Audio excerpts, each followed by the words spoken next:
سمعنا بيت بيتين ثلاثة أربعة، المهم حاجة حلوة. إذا أعجبت الجمهور، أنا مش ضروري تعجبني الجمهور، إذا خلص وسمعت أكبر تصفيقة فأنا أعطيه 20,000 ريال.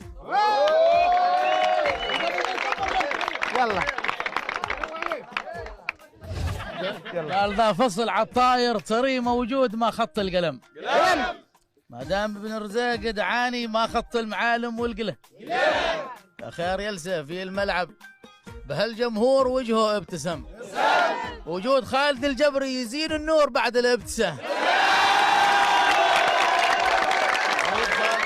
وجود خالد الجبري يزيد النور بعد الابتسام. برنامجه برحلة حظ مع خالد تنظم وانتظم، وكافة الطاقم اللي يمشون على حسب النظم.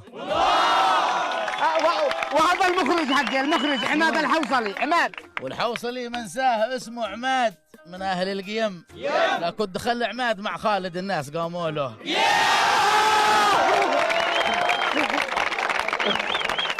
يا سلام، تفضل. الناس قاموا له. وبرامجه حلوه، صناديق ورحله للحرم. يلا عسانا احنا نفوز وياكم برحله الى البيت الحرم.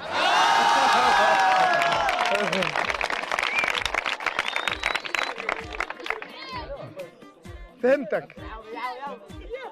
مفهوم، وخالد فهم لان خالد يا فاهم فهم، وانور يفهم القصه لانه من الناس الفهم.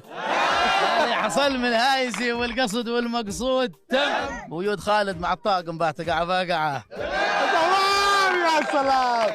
لو سمحت والله شاعر ما شاء الله ما شاء الله ما شاء الله.